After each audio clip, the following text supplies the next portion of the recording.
అందరికీ నమస్కారం. सभी दिव्य आत्माओं को ब्रह्मर्षि तटवर्ती राघवराव सर का नमस्कार। ఈ కార్యక్రమం ప్రారంభించే ముందు గురువు గారి పత్రి గారికి ఒక్కసారి మనం నమస్కారం చెప్పుకుందాం. कार्यक्रम शुरू करने से पहले परम गुरु ब्रह्मर्षि पितामह पत्री जी को नमस्कार करेंगे। మనం గత కొన్ని రోజులుగా ఒక విషయం మీద చెప్పుకుంటున్నాం. हम पिछले कई दिनों से एक विषय के ऊपर चर्चा कर रहे थे। ఈరోజు ఇది 27 ఎపిసోడ్. आज यह 27वां एपिसोड है। ఆ విషయం ఏమిటి అంటే వికృతి, ప్రకృతి, సంస్కృతి. और वह विषय है विकृति, प्रकृति और संस्कृति।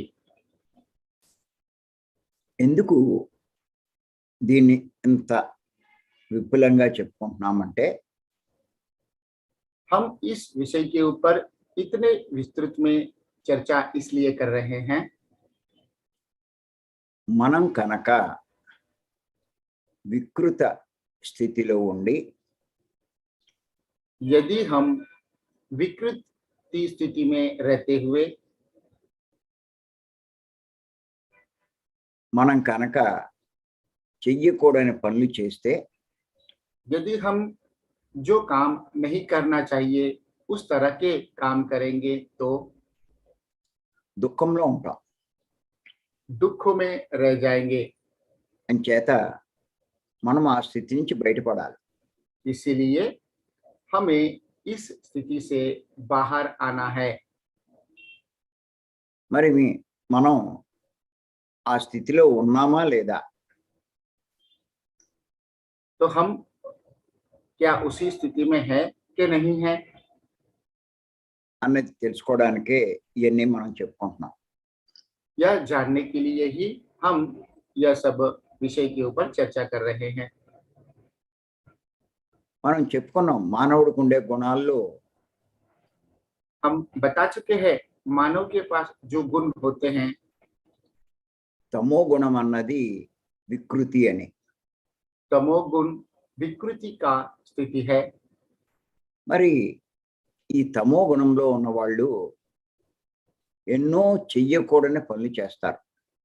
और तमोगुण में जो लोग रहते हैं वो जो काम नहीं करने चाहिए उसी तरह के काम करते रहते हैं। భగవద్గీతలో కూడా చెప్పబడిన శ్లోకాన్ని మనం ఉదాహరించుకున్నాం. भगवत गीता के द्वारा भी जो श्लोक में जो इसके बारे में कहा गया है उसके बारे में भी हमने समझ प्राप्त की है। తమో గుణంలో ఉన్నవారు అజ్ఞానంలో కూడా ఉంటారు అని చెప్పుకున్నాం.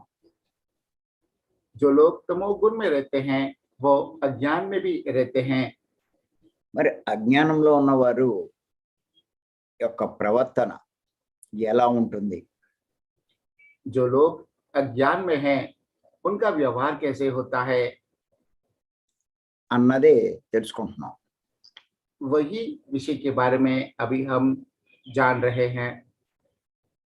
మీ ప్రవర్తన అలా ఉందా లేదా అన్నది ఒక్కసారి చూసుకోండి. हमारा व्यवहार उस तरह का है कि नहीं है यह हमें देखना है। ఒకవేళ మీ ప్రవర్తన అలా ఉంటే यदि आपका व्यवहार उसी तरह का है మీరు ఇంకా అజ్ఞానంలో ఉన్నట్టే. आप अभी भी अज्ञान में ही हो ऐसा मान लेना चाहिए। ఈరోజు ఒక విషయం మీద చెప్పుకుందాం. आज हम एक विषय के ऊपर जानकारी प्राप्त करेंगे। ఏమిటంటే మానవులంతా सभी मानव పుట్టినప్పుడు ఒకే రకంగా పుట్టడం, जन्म लेने के समय एक समान से ही जन्म लेते हैं। చనిపోయినప్పుడు ఒకే రకంగా చనిపోవడం मृत्यु के समय एक जैसा ही मृत्यु प्राप्त करना చూస్తున్నారు. हम सब ये देख रहे हैं। కానీ వేరే వేరే కులాలు, लेकिन अलग अलग कुल, కుటుంబాలు, परिवार, మతాలు धर्म, అన్నట్టుగా इस तरह के జీవిస్తున్నారు, इस तरह का जीवन हम जी रहे हैं ప్రవర్తిస్తున్నారు. और व्यवहार भी कर रहे हैं। అలా జీవించేవారు, इस तरह जीवन जीने वाले, ప్రవర్తించేవారు व्यवहार करने वाले అజ్ఞానంలో ఉన్నట్టే. अज्ञान में ही है, अज्ञान में ही है। మనం ఈ విషయం పత్రి గారి ద్వారా ఎన్నోసార్లు తెలుసుకుంటున్నాం. हम इस विषय के बारे में पत्री जी के द्वारा कई बार जान रहे हैं। ఆయన చెప్తారు, वे कहते हैं మనం ఇన్ని రకాలుగా పుట్టలేదు, हम इतने प्रकार के तरह से जन्म नहीं ले चुके हैं। మనమంతా కూడా हम ఆత్మే. हम सब आत्माएं हैं। ఆత్మకి కులం ఎక్కడుంది? आत्मा को कुल जाति कहाँ है, మతం ఎక్కడుంది? धर्म कहाँ है, ఇది తెలుసుకోకుండా यह जाने बिना పుట్టిన కుటుంబాన్ని బట్టి जिस परिवार में हमारा जन्म हुआ है, నేను పలానా కుటుంబం అని, मैं इस परिवार का हूँ, కులమని, मैं इस जाति का हूँ, మతమని मैं इस धर्म का हूँ। పిలుచుకుంటున్నాం. इस तरह से हम अपने आप को बता रहे हैं और हमें बुलाया जाता है అలాగే ప్రవర్తిస్తున్నాం. और उसी तरह का व्यवहार भी हम कर रहे हैं। ఈ భావంతో ఉండడం వల్ల इसी भाव में रहते हुए వాళ్ళు వేరు, మేము వేరు అని అనుకుంటున్నాం. वो अलग है और मैं अलग हूँ, ऐसा हम सोच रहे हैं। వారు తక్కువ కులస్తులని, वो कम जाति के हैं, నేను ఎక్కువ కులస్తుడునని, मैं उच्च कोटि का जाति का हूँ, వాడు నీచ జాతి అని, वो नीच जाति का है నేను చాలా ఉన్నత జాతి అని और मेरा उन्नत जाति है, అని భావిస్తున్నాం. ऐसा हम सोचते हैं। అందుకే చూడండి, इसीलिए వీరి కులస్తుడిని కానీ, दूसरे जाति के लोगों को, మతస్థుడిని కానీ धर्म के लोगों को ఎవరైనా ప్రేమించి పెళ్లి చేసుకుంటే यदि प्रेम विवाह करते हैं, చాలా మంది అంగీకరించలేరు. बहुत से लोग उसे स्वीकार नहीं करते हैं చాలా బాధపడిపోతారు. और बहुत दुखी हो जाते हैं। అంత ప్రేమగా పెంచిన అమ్మాయిని కానీ, बहुत प्रेम से जिस लड़की का उन्होंने पालन पोषण किया है అబ్బాయిని కానీ अथवा उसके लड़के को भी उन्होंने जिस तरह से पालन पोषण किया है,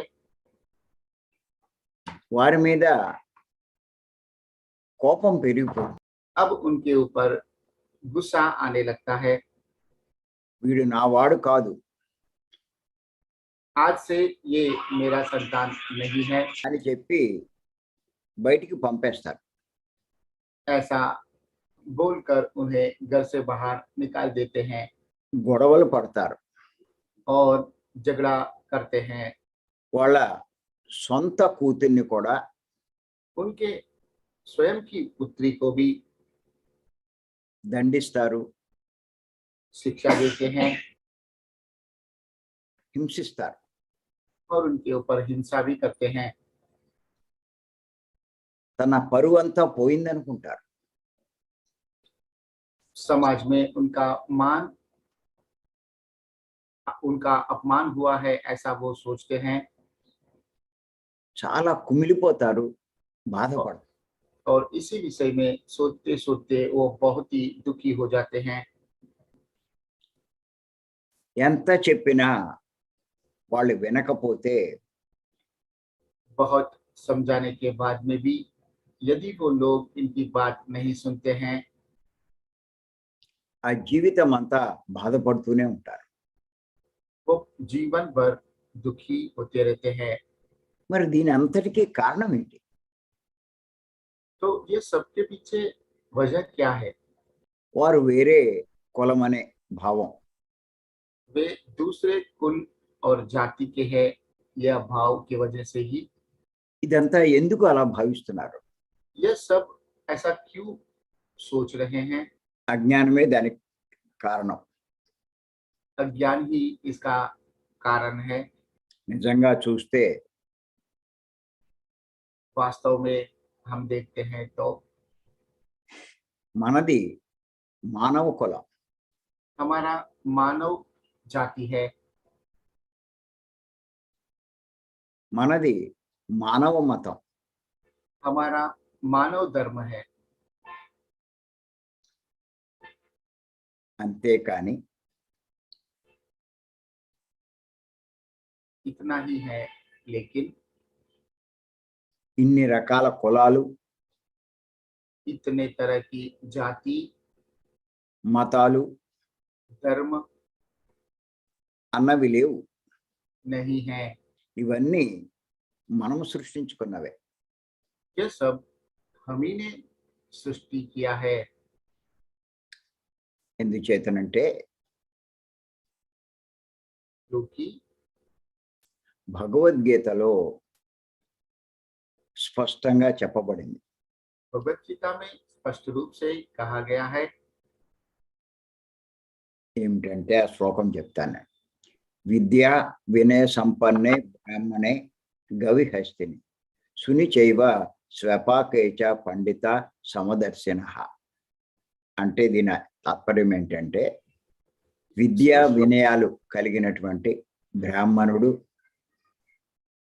इस श्लोक का तात्पर्य यह है जो ब्राह्मण के पास विद्या और विनय है అది కాదు, ఏ బ్రాహ్మణుడి దగ్గర విద్యా వినయాలు కాదు, విద్యా వినయం కలిగినటువంటి బ్రాహ్మణుడు. विद्या विनय युक्त ब्राह्मण గవి అంటే గోవు, गवि का मतलब गाय హస్తిని అంటే ఏనుగు, हस्तनी का मतलब हाथी సుని అంటే శునకం, सुनी मतलब सुलग मानते सर కుక్క, सुनी का मतलब कुत्ता స్వపాకైచ అంటే చండాలుడు. स्वता केचा मतलब चंडाल వీరందరినీ इन सभी लोगों को ఎవరైతే जो लोग సమానంగా చూస్తారో समान रूप से देखते हैं వారే పండితుడు वही पंडित है అని శ్రీకృష్ణ భగవానుడు చెప్పడం జరిగింది. ऐसा श्री कृष्ण भगवान ने कहा है పండితుడు అంటే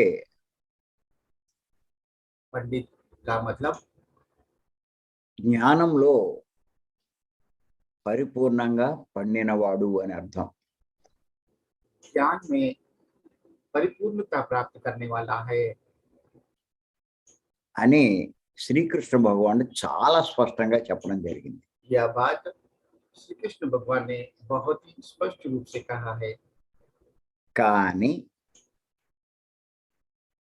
लेकिन ఆయన ఇంత స్పష్టంగా చెప్పినా उनके इतने स्पष्ट रूप से बताने के बावजूद ఇంకా వేరు వేరు అనే భావనలో ఉంటే కనుక और अभी भी अलग भावनाओं से यदि रहेंगे तो వారు అజ్ఞానంలో ఉన్నట్టే. वो अज्ञान में है ऐसा हम मान सकते हैं మనం మొట్టలోనే చెప్పుకున్నాం, అజ్ఞానంలో ఉన్నవాడు దుఃఖంలోనే ఉంటాడని. हमने शुरुआत में ही बताया है, जो लोग अज्ञान में रहते हैं वो दुखों में ही रहते हैं। ఆ భావంలో ఉన్నవాడు జీవితం అంతా దుఃఖపడతాడు. उस भाव में रहने वाला जीवन भर दुखी होता है। మరి అంత దుఃఖంలో ఎందుకు ఉంటున్నాడు అంటే वो इतना दुख में इसीलिए रहता है అజ్ఞానంలో ఉండడం వల్లే. क्योंकि वो अज्ञान में है। ఆ వివాహాన్ని అంగీకరించలేకపోవడమే. इसीलिए वो दूसरे जाति से विवाह को स्वीकार नहीं कर पाते हैं, కారణం రెండో జాతి అన్నది లేదు. क्योंकि दूसरा जाति यहाँ पे नहीं है। వారు ఎంతసేపు దేహాన్ని చూస్తున్నారు. वो हमेशा शरीर को ही देख रहे हैं, ఆ దేహంలో ఉన్న ఆత్మను చూడట్లా. लेकिन उस शरीर में स्थित उस आत्मा को नहीं देख रहे हैं। వాడు ఆత్మే కానీ ఆ శరీరం కాదు. वह आत्मा ही है, शरीर नहीं है। ఇది అజ్ఞానం వల్ల అర్థం కావట్లా. यह बात अज्ञान की वजह से उन्हें समझ में नहीं आ रहा है। పత్రి గారు ఏం చెప్తారంటే, पत्री जी ऐसा बोलते हैं, ఎవరైతే నేను శరీరం కాదు ఆత్మ అని తెలుసుకోగలుగుతారో जो लोग मैं शरीर नहीं हूँ, मैं आत्मा हूँ, यह बात जान पाते हैं ఆ రకంగా ప్రవర్తించగలుగుతారో और उस तरह का व्यवहार करते हैं, వాడే జ్ఞాని అని చెప్పారు ఆయన. वह ही ज्ञानी है, ऐसा उन्होंने कहा है। అదే జ్ఞానము అని కూడా చెప్పారు. वही ज्ञान है, ऐसा भी कहा है। మీకు అందుకే మీరు ఒక్కసారి చూడండి, అన్నమాచార్యుల వారు ఈ విషయం చెప్పడం జరిగింది. इसीलिए अन्नमाचार्य ने यह बात कहा है। ఆయన ఏమన్నారంటే, బ్రహ్మం ఒక్కటే పరబ్రహ్మం ఒక్కటే. उन्होंने यह कहा है, ఉమ్, ब्रह्म एक ही है और पर ब्रह्म भी एक ही है। చండాలుడుండేటి సరిభూమి ఒకటే, चंडाल जिस भूमि पे रहता है वो भी एक ही है। మెండైన బ్రాహ్మణుడు ఉండే మెట్టు భూమి ఒకటే. పిండైన బ్రాహ్మణుడు means sir? మంచి బ్రాహ్మణుడు సద్బ్రాహ్మణుడు ఉండేటువంటి जी, ఆ భూమి అయినా ఒకటే. వాడు ఎక్కడ ఉంటున్నాడు? ఈ భూమి మీదే. చండాలుడు ఎక్కడ ఉంటున్నాడు? వాడు ఈ భూమి మీదే. जो उच्च कोटि का ब्राह्मण है वो भी इसी धरती पे रहता है। అని చెప్తూ ऐसा बोलते हुए ఈ లోకంలో इस लोक में హీనాధికములు అంటూ లేవు. అంటే హీనమైనది అధికమైనది అంటూ లేవు. मतलब यहाँ पे नीच और उत्तम इस तरह के भाव का कुछ भी नहीं है। కారణం कारण यह है, అందరికీ ఆ శ్రీహరే అంతరాత్మ అని చెప్పన్నారు. क्योंकि सबके लिए वह श्री हरि ही अंतरात्मा है, ऐसा उन्होंने कहा है। అంటే ప్రతి ఒక్కరిలో ఉన్నటువంటి ఆత్మ కూడా ఆ శ్రీహరే అని చెప్పారు ఆయన. मतलब सभी लोगों में जो आत्मा है वह श्री हरि ही है। అంటే ఎవరినైతే మనం శ్రీహరి అని అంటున్నామో मतलब जिनको हम श्री हरि कहते हैं, క్రిస్టియన్లు జీసస్ అని అంటున్నారో क्रिश्चियन उन्हें जीसस कहते हैं, ముస్లింలు అల్లా అంటున్నారో मुस्लिम अल्लाह कहते हैं, ఆయనే అని అర్థం. वो ही श्री हरि है, ऐसा उसका मतलब है। అంటే అందరిలో ఉన్నది ఒక్కడే భగవంతుడు. मतलब सभी में एक ही भगवान है। అదే ఆత్మ. वही आत्मा है। ఈ ఆత్మను తెలుసుకోలేక, इस आत्मा को जाने बिना, ఆ ఆత్మ జ్ఞానం లేక, वह आत्मज्ञान नहीं होने की वजह से, అజ్ఞానంతో अज्ञान से ప్రవర్తిస్తూ व्यवहार करते हुए జీవితాన్ని దుఃఖమయం చేసుకుంటున్నారు. जीवन को दुखमय बना चुके हैं। మీరు పత్రి గారిని చూడండి. आप पत्री जी को देख सकते हैं। వారి ఇద్దరు అమ్మాయిలకి उनके दोनों पुत्रियों का వేరే కులం వారితోటే వివాహం చేశారు. दूसरे जाति के व्यक्ति के साथ में विवाह किया है। కారణం ఆయన బ్రహ్మజ్ఞాని కాబట్టి. क्योंकि वह ब्रह्मज्ञानी है, इसीलिए यह संभव हुआ। ఆయనకి తెలుసు वह जानते हैं అందరూ ఒకటే అని. सब एक ही है, అందుకే ఆయన సంతోషంగా అంగీకరించారు. इसलिए वो खुशी से उनको स्वीकार कर पाए हैं। ఆ పిల్లల యొక్క ఆనందమే ఆయన ఆనందం. उनके बच्चों का खुशी ही उनका खुशी है। కానీ అజ్ఞానంలో ఉన్నవాళ్ళు ఇది అంగీకరించలేరు. लेकिन ज्ञान में रहने वाले लोग इस बात को स्वीकार नहीं कर पाते हैं। మనం ఇలా చూసుకుంటే గొప్ప గొప్ప వాళ్ళు బోధించినటువంటి బోధల వల్ల మనకి తెలుస్తుంది ఇదంతా. महान व्यक्तियों के प्रवचनों में हम सुनते हैं तो यह सब हमें पता चलता है। మనం వింటూ ఉంటాం కానీ हम उनकी बातें सुनते रहते हैं, लेकिन అర్థం కాదు, हमें समझ में नहीं आता है అంగీకరించలేము. और स्वीकार भी नहीं कर पाते हैं। ఇంకేతంటే ఆది శంకరాచార్య వారి జీవితం నుంచి కూడా మనం ఈ విషయం తెలుసుకోవచ్చు. हम आदि शंकराचार्य के जीवन चरित्र से भी हम यह बात को समझ सकते हैं।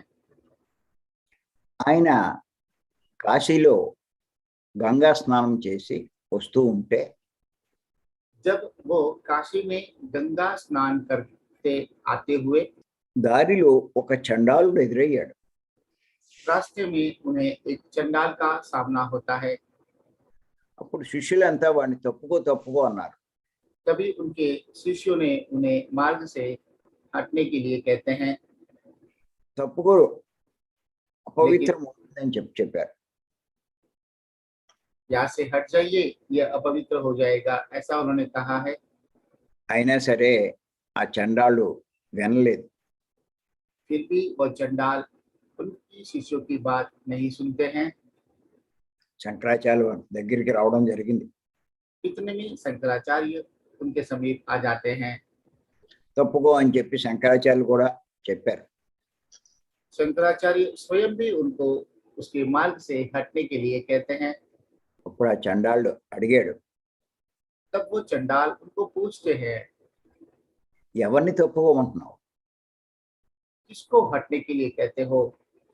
ఈ శరీరాన్ని తప్పుకోమంటే यदि इस शरीर को हटने के लिए कहते हो तो నా శరీరము పంచభూతాలతో తయారు చేయబడింది. मेरा शरीर भी पंचभूतों से ही बनाया गया है।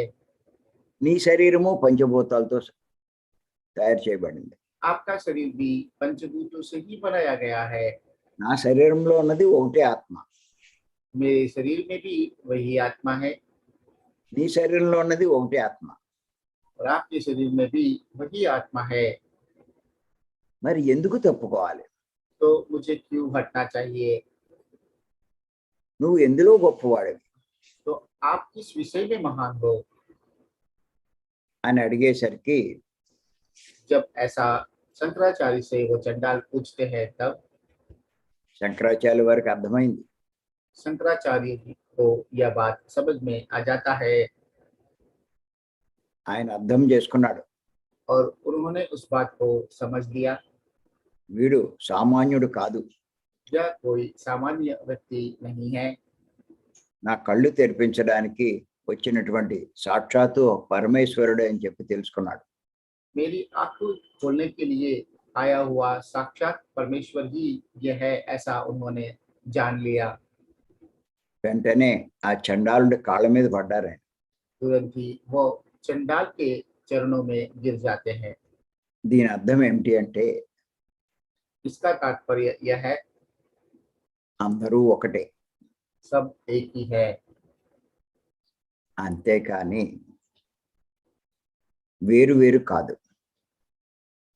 लेकिन अलग अलग नहीं है। ఇది మనం అర్థం చేసుకుంటే इस बात को यदि हम समझ लेते हैं, మనమే కనుక ఈ జ్ఞానం తెలుసుకుంటే यदि हम इस ज्ञान को जान पाते हैं, ఒకవేళ यदि మన పిల్లలు हमारे संतान మన ఆశయానికి విరుద్ధంగా हमारे आशय के विरुद्ध వివాహాలు చేసుకున్నా विवाह करेंगे, तब भी మనం సాదరంగా ఆహ్వానిస్తాం. हम साधारण रूप से उसे आह्वान करते हैं అంగీకరిస్తాం. और स्वीकार करते हैं। వారితో మనం చక్కగా జీవిస్తాం. और उनके साथ में भी बहुत ही अच्छे से जीवन जी सकते हैं। వారు ఆనందంగా ఉంటారు, वे भी आनंदित रहेंगे, మనము ఆనందంగా ఉంటాం. हम भी खुश रहेंगे। లేకపోతే नहीं तो అంతులేని దుఃఖానికి లోనవుతాం. अनंत दुखों के शिकार हो जाते हैं। అంచేత इसलिए గుర్తుపెట్టుకోండి, इस बात को ध्यान में रखना है, మీరు జ్ఞానులు కండి. आप सब ज्ञानी बन जाइए। అందరూ ఒకటే. सब एक समान है।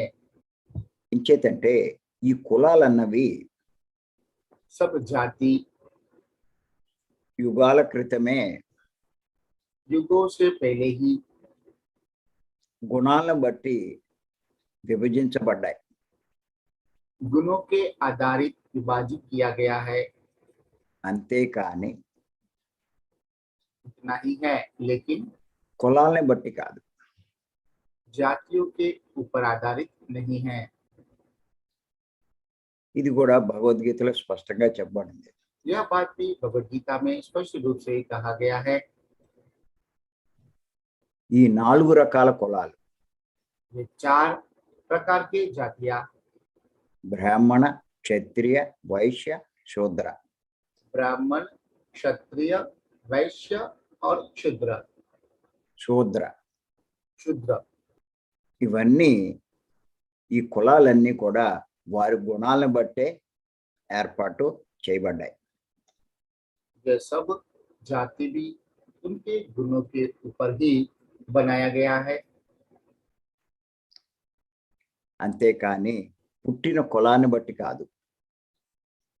इतना ही है, लेकिन वे जहाँ पे जन्म लिए हैं उस जाति के आधार नहीं है। శూద్ర కులంలో పుట్టిన शूद्र कुल में जन्म लेने के बाद भी వాడు బ్రహ్మజ్ఞాని, బ్రహ్మజ్ఞానం సంపాదించుకుంటే यदि वो ब्रह्म ज्ञान को प्राप्त करते हैं तो వాడు బ్రాహ్మణుడే. वह ब्राह्मण ही कहा जाता है। బ్రాహ్మణ కులంలో పుట్టిన यदि ब्राह्मण कुल में जन्म लेने के बाद भी బ్రహ్మజ్ఞానం లేకపోతే यदि वो ब्रह्म ज्ञान प्राप्त नहीं कर पाते हैं तो వాడు శూద్రుడే. वो क्षुद्र ही है। అందుచేత इसीलिए భగవద్గీతలో ఇవన్నీ చాలా స్పష్టంగా ఉన్నాయి. भगवद गीता में यह सब बातें स्पष्ट रूप से बताया गया है। అజ్ఞానాన్ని వదలండి, अज्ञान को छोड़ दीजिए, దుఃఖంలోంచి బయటపడండి. दुखों से बाहर आ जाइए। ఈ అజ్ఞానంలోంచి బయటపడాలి అంటే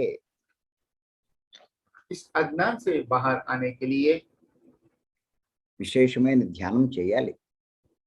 विशेष रूप से ध्यान करने की आवश्यकता है। ఆత్మజ్ఞానానికి సంబంధించిన పుస్తకాలు చదవాలి. आत्मज्ञान के विषय के किताबों को पढ़ना चाहिए। ఆత్మజ్ఞానం గురించి చెప్పగలిగిన వారి సందేశాలు వింటూ ఉండాలి. आत्मज्ञान के बारे में जो बताते हैं उनकी संदेश सुनना चाहिए। అంతేకాదు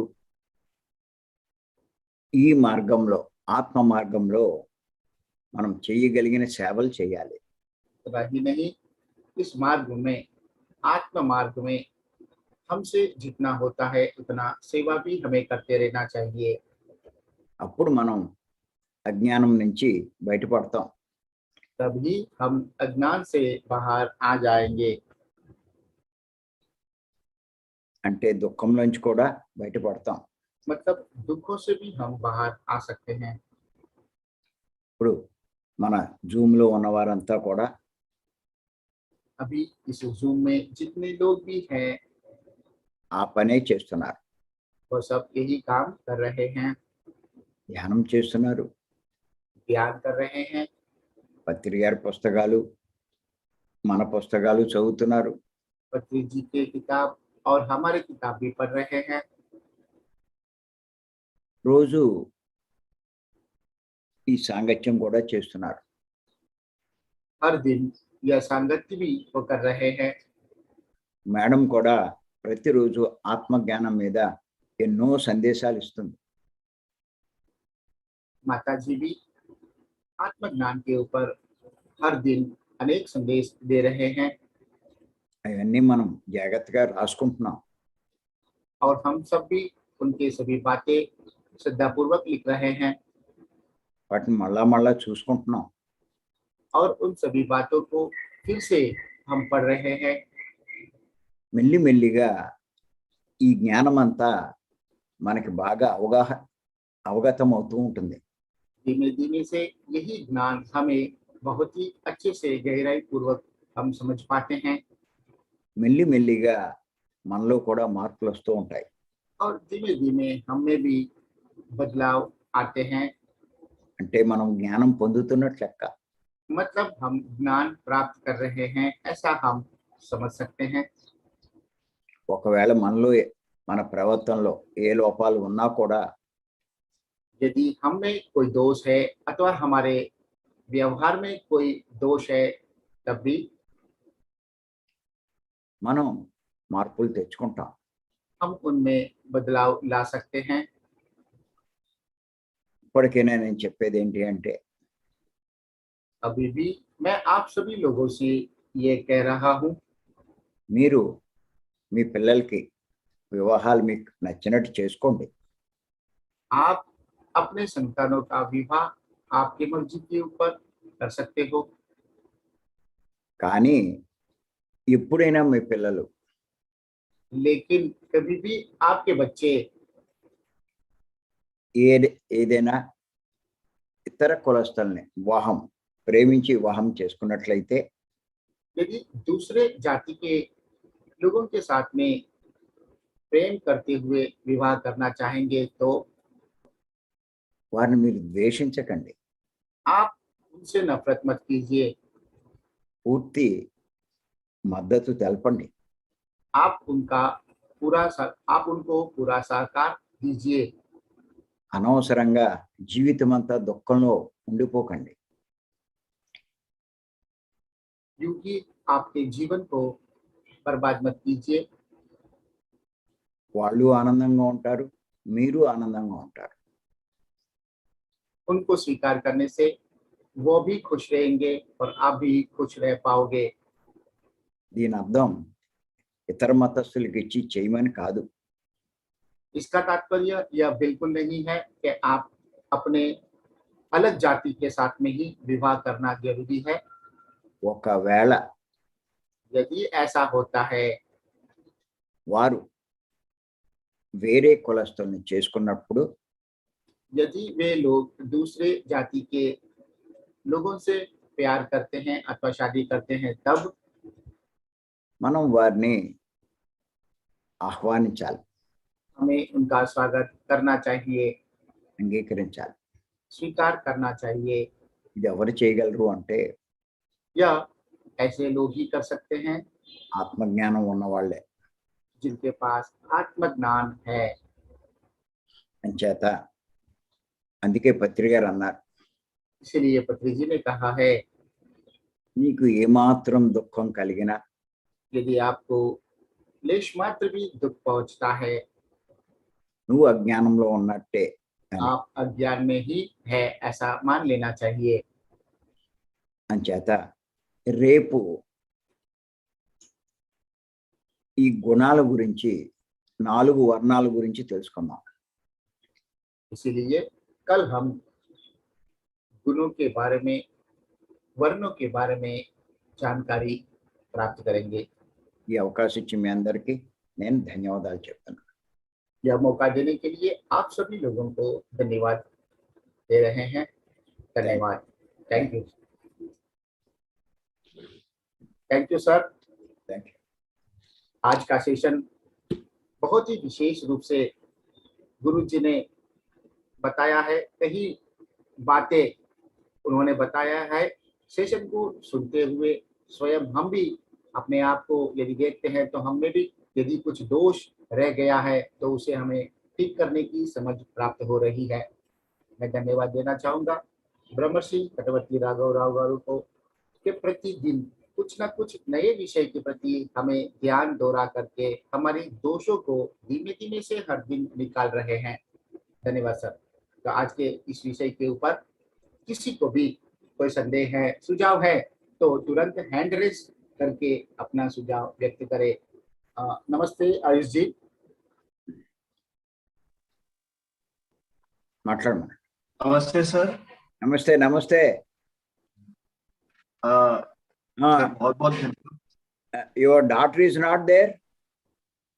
my daughter no sir, vacation, summer vacation. Very good, very good. So you will be available day. Very good. Sir आज यह विषय रखने के लिए बहुत बहुत धन्यवाद।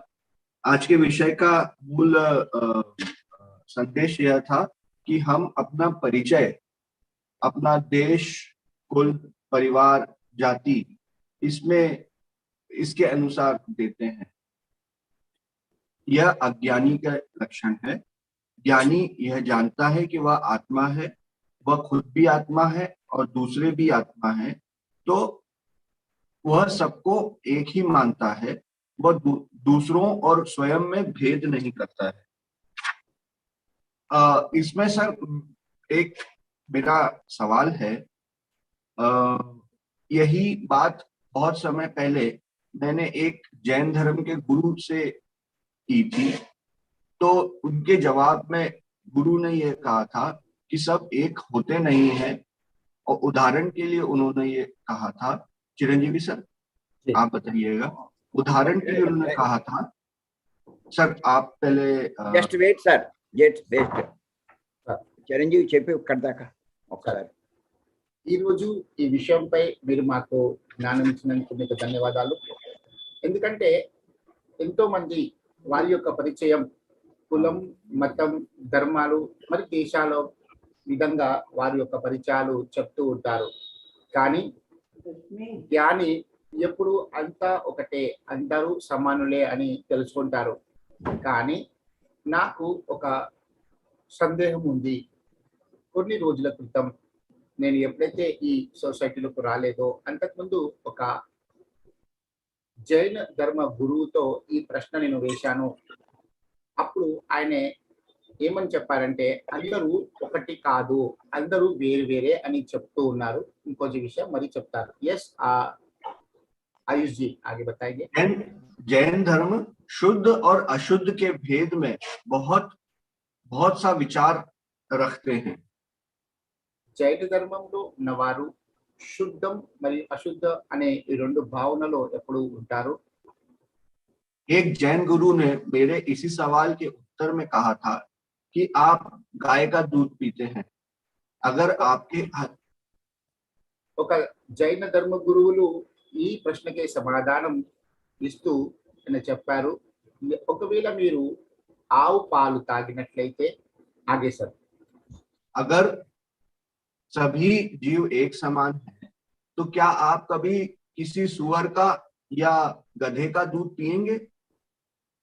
ఒకవేళ అంతా ఒకటే అయినప్పుడు మనము ఆవు పాలు తాగుతాము, కానీ మనము ఒక పంది పాలు తాగుతామా?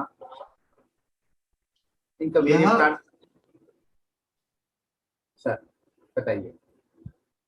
यह जवाब उन्होंने यह बताने के लिए कहा था कि चारों वर्ण अलग अलग होते हैं और कुछ लोग जाहिर में शुद्ध और अशुद्ध होते हैं। ఆయన ఇంకా చెప్పారు, 4 వర్ణాల వారు వేర్వేరే ఉంటారు. వాళ్ళు క్షుద్రు జాతి వాళ్ళు అశుద్ధంగా ఉంటారని కూడా చెప్పారు. ये मेरा सवाल है। तो ఇదే నా ప్రశ్న సార్। ఆయుష్ జీ సర్ यस सर। ఈ విషయమే రేపు చెప్తానని చెప్పాను నేను। इसी विषय को विस्तृत रूप में कल के सेशन में बताएंगे, ऐसा सर ऑलरेडी कह चुके हैं। ఈ 4 వర్ణాల గురించి భగవద్గీతలో చెప్పబడినటువంటి శ్లోకం గురించే రేపు నేను చెప్పబోతున్నాను। इन 4 वर्णों के ऊपर आधारित भगवत गीता में एक श्लोक में बताया गया है। मैं उसके आधार से ही मैं इसका जवाब देना चाहूंगा और वो कल के सेशन में हम विस्तृत रूप में इसे समझने की कोशिश करेंगे। దానికి పత్రి గారు అద్భుతమైన వివరణ ఇచ్చారు। उसके ऊपर स्वयं पत्री जी ने भी अद्भुत रूप से विवरण दिया है। అది మనం చాలా జాగ్రత్తగా అర్థం చేసుకోవాలి। उसको हमें बहुत ही गंभीरता पूर्वक समझने की आवश्यकता है। అంచేత మనం అర్థం చేసుకోగలిగితే మనం జ్ఞానం పొందినట్టే। यदि हम इस बात को समझ पाते हैं तो हम ज्ञान प्राप्त कर चुके हैं, ऐसा हमें समझ लेना चाहिए। జ్ఞానం పొందక అజ్ఞానంలో ఉంటే శ్రీకృష్ణ భగవానుడు చెప్పింది మనకు అర్థం కాదు। यदि ज्ञान ना प्राप्त करते हुए अज्ञान में ही रहेंगे तो स्वयं श्री कृष्ण भगवान ने जो बातें कहा है वो बात हम समझ नहीं पाएंगे। మనం అజ్ఞానంలో ఉన్నట్టే। हम अज्ञान में ही हैं, ऐसा मान लेना चाहिए। అంచేత ఈ 4 వర్ణాల గురించి మనం రేపు చెప్పుకుందాం। इसलिए इन 4 वर्णों के बारे में कल हम डिस्कस करेंगे। నేను ఇందాక కూడా చెప్పాను, నేను थोड़ी देर पहले भी मैं बता चुका हूँ, ఈ తేడాలు ఏమీ లేవు। उच्च नीच का कोई भेदभाव नहीं है।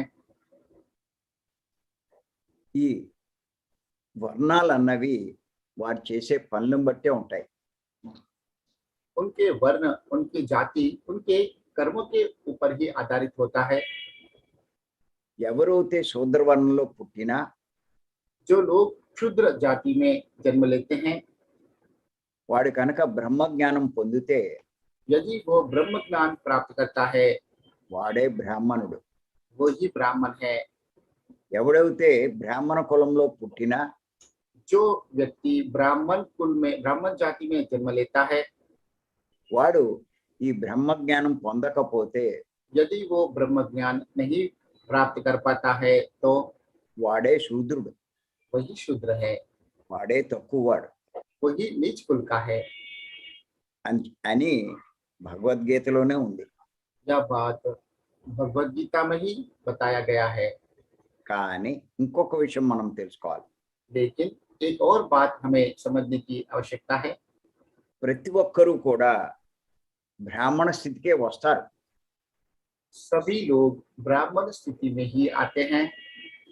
అనుభవం లేకపోవడం వల్ల, अनुभव न होने की वजह से, ప్రారంభ జన్మలో ఉండడం వల్ల प्रारंभिक जन्मों में रहने की वजह से ఊరికే అలా ప్రవర్తిస్తున్నారు।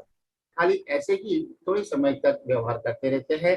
అందుచేత इसीलिए వాడి ప్రవర్తన అలా ఉన్నంత మాత్రాన उनका व्यवहार ऐसे होने की वजह से ही వాడు ఆత్మ కాకపోడు। वो आत्मा नहीं है, ऐसा नहीं सोचना चाहिए। ఖచ్చితంగా వాడు ఆత్మే। निश्चित रूप से वह भी आत्मा ही है। మెల్లిమెల్లిగా కొన్ని జన్మలకి धीमे धीमे से थोड़े जन्म के बाद ఉన్నతమైన స్థితికి వస్తాడు. उन्नत स्थिति में वह पहुंच जाता है। అందుచేత అందరూ ఒకటే. इसलिए सब एक समान है। రేపు ఇంకా విస్తృతంగా తెలుసుకుందాం. कल और डिटेल में विस्तृत रूप से इनकी जानकारी हम प्राप्त करेंगे। Thank you sir.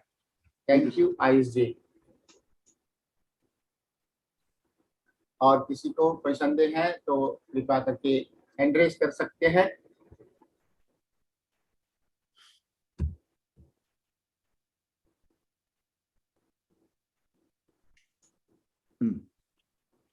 नमस्ते गीता जी, अपने आप परमिट करेंगे। प्रणाम कटवर्ती राघवराज सर। మేడం ఒకసారి అడుగు, ఆవిడ బ్రాహ్మణ లేకపోతే ఎవరో అని అడుగు. यस सर, आप कुछ पूछ रही है। जी सर, आपको पूछ रहे हैं कि आप ब्राह्मण हो कि कौन हो? मैं एक मानव हूँ। आज के क्लास के बाद मैं यही कहूंगी, मैं एक मानव हूँ। जी रोज आपने सबको बदल देंगे, पत्री जी सबको बदलते हैं, आप भी बदलते हैं। आपकी क्लास में आने के बाद मैं ये विचार कभी नहीं रखूंगी। पहले भी नहीं करती थी सर, पहले అలాగే कभी भी मैं खुद को मैडम- ऐसे ऐसे आइडेंटिफाई। हाँ మేడం बोलिए सर। हाँ सर। ఆవిడ మానవ అని చెప్పి చెప్పగలిగింది అంటే ఆవిడ ఖచ్చితంగా ఆత్మజ్ఞానే. చెప్పండి. जी गीता जी, यस सर। हाँ आपने बोलिए। आपका परिचय एक मानव के दृष्टिकोण से दिया है। आप मानव हो, यह आपका उत्तर था। इसीलिए निश्चित रूप से आप आत्मज्ञानी हो, यह प्रमाण होता है, ऐसा गुरु जी नहीं। का कहना है। हाँ सर, लेकिन मैं कभी अपने आप को मैं कहाँ भी ऐसा नहीं बताई मैं ब्राह्मण हूँ। क्योंकि मैं मेरे आजू बाजू मैं फ्रेंड्स सभी जाति पात के हैं, उनके साथ बैठ के मैंने खाना खाया है। उन लोग नॉनवेज खाते हैं लेकिन मैं जरा सा हट के मेरे खाना खाती हूँ, लेकिन उनको कभी इंसल्ट नहीं किया। लेकिन आज अभी 3 महीने से और शायद 1.5 साल से मैं पत्री जी के इसमें आने के बाद अभी मैं एक ही कहूंगी, मैं किसी गरीब के घर में भी खाना खाऊंगी, लेकिन वो शाकाहारी है तो जात पात में बिल्कुल नहीं देखूंगी। और आज के सेशन बहुत ही अच्छे था। सर ने अज्ञान कितने टाइप के होते हैं, हम किस किस सोच की वजह से अज्ञान में है। पहले राघवराज सर ने बताया कि हम हमारे काम कैसे है किससे मालूम पड़ता है हम अज्ञान में है क्या ज्ञान ले गए है। राघवराज सर ने ये भी कहा कि हम घड़ी घड़ी अपने आप को चेक करना चाहिए, मैं विकृति लेवल में हूँ क्या प्रकृति लेवल में हूँ। गए 27 एपिसोड से सर एक ही बात को कितने अच्छे से बताया, हम कितने अज्ञान में है। मैं इस पर जरूर जरूर विचार करूंगी और उनके ही बातों में आऊंगी।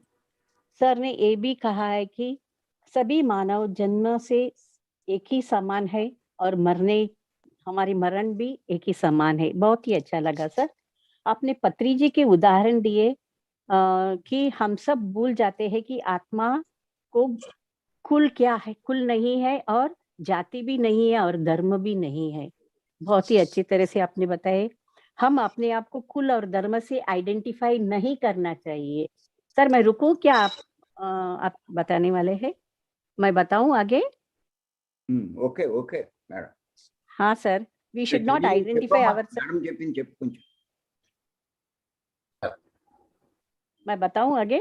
सर Just नहीं wait, मैम, madam. मैं थोड़ा सा ट्रांसलेशन कर लेता हूँ, बाद में आप बताएंगे। हाँ నేను కూడా బ్రాహ్మణ కులంలోనే జన్మించాను।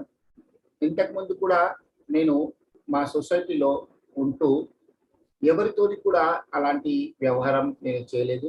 అందరి మధ్యలో కూర్చొని భోజనం చేసేదాడిని। ఒకవేళ వారు మాంసాహారం తిన్నప్పటికీ కూడా నేను కొంచెం దూరంగా వచ్చేసి నా భోజనాన్ని నేను తీసుకునేదానిని, కానీ ఎప్పుడూ ఎవరిని ఇన్సల్ట్ చేయలేదు। తరువాత కానీ కొన్ని రోజుల నుండి, ఒక సంవత్సరంన్నర నుండి ఎప్పుడైతే నేను ఈ సొసైటీలకు వచ్చానో, మరి తటవర్తి రాఘవరావు గారి మాటలు విన్నానో, అప్పటి నుండి నేను ఎవరింటికైనా వెళ్ళినప్పుడు వారు శాకాహారులే అని తెలుసుకొని అక్కడే భోజనం చేస్తాను। కానీ వారు ఏ జాతి వారు అనేది నేను మర్చిపోతాను, నాకు కులం మతం జాతి ఈ భేదభావాలు నేను పూర్తిగా మర్చిపోయానని చెప్తున్నారు. మరి ముందుకు వస్తూ వారు మన సెషన్లో ఈరోజు చెప్పిన విషయాల గురించి చెప్తున్నారు. ఆత్మ ఒకటే, దానికి కులం మతం జాతి వేరు వేరు కాదని మీరు చెప్పారు. आगे बताऊं? यस हाँ। मैम बताइए। हाँ, आपने आज बहुत ही अच्छी तरह से बताया। हम दूसरों को जाति धर्म में विभाग डिवीजन करने से आजकल प्रेम विवाह जो होते हैं एक जाति दूसरे जाति से करते हैं तो कितने घर में कलेश होते हैं, झगड़ा होते हैं। बहुत ही अच्छी तरह से बताया। जब तक हम शरीर नहीं आत्मा, वो सोच आना चाहिए हमारे में। उनका सोच ऐसा सोच हम बदला करना, चेंज करना चाहिए। उनका सोच में सब दूसरे जाति के हैं, ये भी एक अज्ञान है। आपने बहुत ही अच्छे तरह से बताए। हमारा Just wait, एक ही madam. जाति है। Just wait. हाँ सर, हाँ सर। ఆత్మ ఒకటే, దానికి కులాలు మతాలు జాతి ఇవన్నీ కూడా ఏమీ లేదు. ఒకవేళ మన ఇంట్లో వారు కూడా మన సంతానం కూడా వేరే కుల మతంతో వారు ప్రేమించి వివాహాలు చేసుకున్నప్పుడు వాటిని అందరినీ కూడా మనం స్వీకరించాలి. అలా చేసినప్పుడే వాళ్ళు లేదా మనం కూడా ఆనందంగా జీవించగలుగుతాము అని చెప్తున్నారు. तो आपने वेरी नाइसली सेड, हमारे एक ही जाति है मानव और एक ही धर्म है मानव। सब मानव के ऊपर है, भेदभाव नहीं करना चाहिए। और आपने उदाहरण भगवत गीता से भी कहा, विद्या विनय संपन्न। मैंने कंप्लीट लिख नहीं पाई लेकिन अच्छी तरह से आपने उदाहरण दिया। श्री कृष्ण ने क्लियरली क्या बताया वो भी आपने बताया। जी। श्री कृष्ण अभी भी लोग अभी भी भेदभाव करते हैं। सब प्रवचन सुनते हैं लेकिन हम हमारा काम करते ही जाते हैं, भेदभाव रखते ही जाते हैं। సార్ మీరు ఈ విషయం పైన భగవద్గీత ఒక శ్లోకం గురించి మీరు వివరించారు. నేను దాన్ని స్పష్టంగా రాసుకోలేకపోయాను. మనము ఎన్నో విషయాలు వింటాము, అయినప్పటికీ కూడా కొంచెం మనలో ప్రవర్తన ఇంకా ఉండిపోతుంది. అదంతా మనం పూర్తిగా మార్చుకోవాలని చెప్తున్నారు. और पत्री जी की उदाहरण दिए आपने, बार बार बहुत जगह में आपने पत्री जी के उदाहरण दिए। जो लोग मैं शरीर नहीं हूँ मैं आत्मा हूँ ऐसे समझते हैं वही सही मानव है। पत्री जी का ये वाक्य बहुत ही मुझे अच्छा लगा। सभी लोग इसको याद में रखना चाहिए। जी, పత్రి జీ గారు చెప్పినటువంటి ఒక సందేశాన్ని మీరు చెప్పారు. ఎవరైతే నేను శరీరం కాదు నేను ఆత్మ అనుకుంటారో వారే నిజమైన ఆత్మజ్ఞాని అని చెప్పారు. ఈ విషయం కూడా నాకు క్లియర్ గా అర్థమైంది. आपने अन्नमाचार्य के भी उदाहरण दिए। ब्रह्म एक ही है, परब्रह्म भी एक ही है। चंडाल जैसे किसी को भी हम भेदभाव नहीं करना चाहिए। అన్నమాచార్యుల వారి గురించి కూడా చెప్పారు. బ్రహ్మ ఒకటే, పరబ్రహ్మం ఒకటే. చండాలుడు కూడా మనలాంటి వాడే, అంతా సమానులే అని చెప్పారు. ये लाइन मुझे बहुत ही अच्छा लगा। एक ही भूमि में, एक ही धरती पे हम जैसे मानव भी जन्म लिया है, चंडाल भी जन्म लिया है, तो ब्राह्मण क्या और चंडाल क्या है, सभी में एक ही आत्मा है। बहुत ही अच्छा लगा सर। మీరు చెప్పిన ఈ విషయం నాకు చాలా ఆనందంగా అనిపించింది. ఇదే భూమిపై చండాలుడు జన్మిస్తాడు, ఇదే భూమిపై బ్రాహ్మణుడు జన్మిస్తాడు. మరి బ్రాహ్మణుడు చండాలుడు వేరు కాడు, అంతా ఒకటే అనే విషయం మీరు చాలా అర్థమయ్యే విధంగా చెప్పారు అని చెప్తున్నారు. श्री हरि के बाद में एक कहा आपने, बहुत ही अच्छा लगा, सभी लोग में आत्मा है वो श्री हरि है। तो चाहे वो जीसस कहने दो या अल्लाह कहने दो, श्री हरि है, सभी एक ही भगवान है, सभी श्री हरि है। बहुत ही आज का आपका उदाहरण अच्छा लगा। శ్రీహరి గురించి కూడా మీరు చాలా అద్భుతంగా చెప్పారు. చాహే ఒకవేళ ఆయన జీసస్ క్రైస్ట్ అయినా మరి మొహమ్మద్ పేగంబర్ అయినా అల్లా అయినా అందరిలోనూ శ్రీహరి ఉంటారు, అంతా కూడా ఒకటే అనే విషయం మీరు చాలా క్లియర్ గా చెప్పారని చెప్తున్నారు. एक लाइन बहुत ही अच्छा लगा आपका, जब तक हम अज्ञान में है आत्मज्ञान प्राप्त नहीं कर सकते हैं। ఒక వాక్యం నాకు చాలా ఆకట్టుకుంది. అదేంటంటే ఎప్పుడైతే మనము అజ్ఞానంలో ఉంటామో మనం జ్ఞానాన్ని పొందలేము అని. आपकी बहुत ही अच्छी तरह से पत्री जी के फैमिली के उदाहरण दिए। आदि शंकराचार्य के लाइफ का भी उदाहरण दिए, जब काशी से आते समय वो साष्टांग शिव के पैर में पड़े, बहुत ही अच्छा लगा सर। మీరు పత్రిజీ గారి వారి పరివారం గురించి కూడా కొన్ని ఎగ్జాంపుల్స్ చెప్పారు. అదేవిధంగా ఆది శంకరాచార్యుల యొక్క జీవిత చరిత్రలో ఆయన కాశీలో గంగా స్నానం చేసి వస్తున్నప్పుడు ఆ చండాలుడి కాళ్ళపై పడి, అంటే ఆ సాక్షాత్ శివుడి కాళ్ళపై పడి అంతా ఒకటే అని తెలుసుకున్న ఎగ్జాంపుల్ కూడా మీరు మాకు అర్థమయ్యే విధంగా చెప్పారు. सर आपका आज का सेशन से एक मालूम पड़ता है कि हम सभी बहुत सोचना चाहिए। हमारे संतान अगर हमारे विश के इच्छा के अगेंस्ट जाके क्या कहते हैं शादी करते हैं दूसरे कुल या जाति से, हम वैसा नहीं देखना चाहिए। वो सब आत्मा है, शरीर को देखना नहीं चाहिए। बहुत ही अच्छा लगा सर। ఈ రోజు సెషన్ ఉన్న తర్వాత మనం అందరం కూడా చాలా గంభీరంగా ఆలోచించాలి. ఒకవేళ మన ఫ్యామిలీలో కూడా మన సంతానంలో కూడా వారు ఇతర కుల మత జాతి వారితో ప్రేమ వివాహం చేసుకుంటే వారిని మనం అంగీకరించాలి, సహకరించాలనే విషయం అర్థమైంది. हम ध्यान करेंगे तो हम सब कुछ प्राप्त किया, ऐसा सोचना नहीं चाहिए। ధ్యానం చేసినంత మాత్రాన మనకు అన్ని లభించాయి అని అనుకోకూడదు. हम जब तक कुल और जाति के भेदभाव करते हैं या किसी को कुल और जाति के पर ऊपर निर्धारित करके उनको आइडेंटिफाई करते हैं तो हम ठीक तरह से मानव नहीं है। ఎప్పుడైతే మనము ఇతర కుల మత వాళ్ళను వారి కుల మతాల భావంతో వాళ్ళను ఐడెంటిఫై చేసి వారిలో భిన్నంగా ఉన్నారని ఎప్పుడైతే మనం అనుకుంటామో అప్పటి వరకు మనం ఆత్మజ్ఞానం కాదని వాళ్ళు చెప్తున్నారు. आज का हाईलाइट का एक सेंटेंस आपका बहुत ही अच्छा लगा। वही really it is a highlight of the whole session.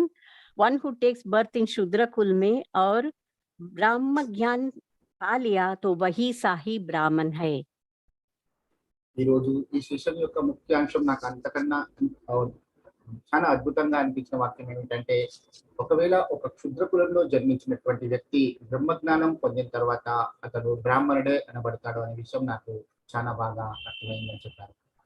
उसके विरुद्ध ब्रह्म ज्ञान पा लिया एक ब्राह्मण एक ब्रह्म कुल में एक जन्म लेने के बाद भी आत्मज्ञान या ब्रह्म ज्ञान नहीं पाया तो वो शूद्र के समान है। बहुत ही अच्छा लगा सर, मुझे ये सोचने से मजबूर करता है।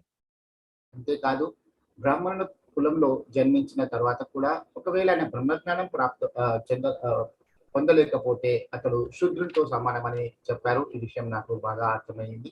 ఈ విషయంపై నేను ఆలోచించాలని నాకు ఉత్తమమైన విధంగా మీరు చెప్పారని చెప్తున్నాను సార్. सर हम जरूर इस अज्ञान से बाहर आना चाहिए, मुझे ऐसा लगता है। నాకు ఈ అజ్ఞానం నుండి బయటపడాలని అనిపిస్తుంది. और आत्मज्ञान की madam, hi sir, yes sir. మీరు అజ్ఞానంలోంచి బయటపడాలంటే ఏం చేయాలి అది చెప్పండి. तो आपको Yes, sir. अज्ञान में से इस अज्ञान से बाहर आना है तो आपको क्या करना चाहिए वो बताइए. सज्जन सांगत्य जरूर करना चाहिए, बुक्स पढ़ना चाहिए और उसको आचरण में भी लाना चाहिए। जैसे मैंने कहा, मैं गरीबों के घर जाके जरूर खाना खाऊंगी, लेकिन वो शाकाहारी है तो जात बात नहीं देखूंगी। Madam, yes sir. ఎటువంటి సజ్జన సాంగత్యం చేయాలి, ఎటువంటి పుస్తకాలు చదవాలి? किस तरह का व्यक्तियों का सज्जन संगति करना चाहिए और किस तरह की किताबें पढ़ना चाहिए. आप लोग जैसे रेफर करते हैं हमें पढ़ने के लिए कहते हैं, वैसे जरूर करूंगी। और आप लोग, मैंने देखा है आप लोग सभी जात पात नहीं देखते हैं और सबके। हाँ sir, no, that is not the right answer. आपने Okay, जो sir. जवाब दिया है वो सही नहीं है. Which Okay, type sir. of books you have to read, which type of sangat we have to do. Sir हम पत्री जी के संगत में आ गए तो उन लोग जो बताते हैं वही करेंगे ना सर, No, वही no. बुक्स पढ़ेंगे। No, Everybody came to Patriji, but they are not following. हाँ वही मैं कहती हूँ, उनका आचरण में आना चाहिए और फॉलो भी करना चाहिए, सिर्फ मुंह से कहने से कम नहीं है। हाँ, Books means those books which give us Atma Jnana. हाँ हाँ राइट Those सर। books हाँ only you have to read. Yes You have sir, to okay. say, not हाँ, books, हाँ, not books. Hmm, Those books which give us Atma Gyan, those books you have to read. हाँ sir, वही लिखी मैं, आत्मा ज्ञान के विषय की Ah, जो बुक्स, that आत्मा you ज्ञान have के to विषय. tell. That you have to tell. You have not told that. We have to read. Okay, नहीं मैंने लिखी है, sorry if I have not said the same thing. मैंने लिखी है आत्मा ज्ञान के विषय की बुक्स पढ़ना चाहिए Ah, और आत्मा that ज्ञान you के have to tell. That is हाँ, important now. Yes sir. और जो सीनियर मास्टर्स आत्मा ज्ञान के विषय में बात करते हैं उनका भी बात सुनना चाहिए. Ah, that is important. Otherwise, you तभी, won't get. So many masters are there. They cannot tell this Atma Gyan. Yes, very true sir, very true. How can they get this Atma Gyan? Yes sir, very They right. have Sangacha with these people. They won't get.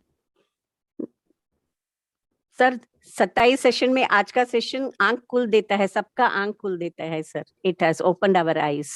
Only they are reading yes, thought power, mind power, like these books. They yes are yes mind related books.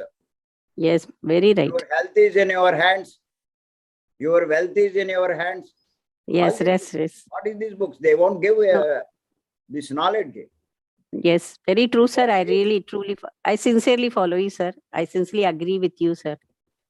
तो ये सब मालूम पड़ता है हम अभी भी अज्ञान से बाहर नहीं आए हैं और दुखों से भी बाहर नहीं आ सकते हैं. Okay, madam. आज Thank you. बहुत ही अच्छा लगा सर, आपका जो आज का सेशन बहुत ही अच्छा लगा. हमारे विचार में, सोच में बदलाव लाना चाहिए, ये मालूम पड़ गया sir. Thank you, thank you, thank you. Thank you, madam. Thank you Geeta ji. लोचे से. ओके, करण तो जी. आज का यह हिंदी भाषित अनुवादित या सेशन को यहाँ पे हम समाप्त कर रहे हैं. मिलते हैं कल सुबह के ब्रह्म मुहूर्त व गुरु जी का दिव्य संदेश के लिए. तब तक हम आपसे रजा लेते हैं. धन्यवाद. Thank you, thank you, thank you. Thank you.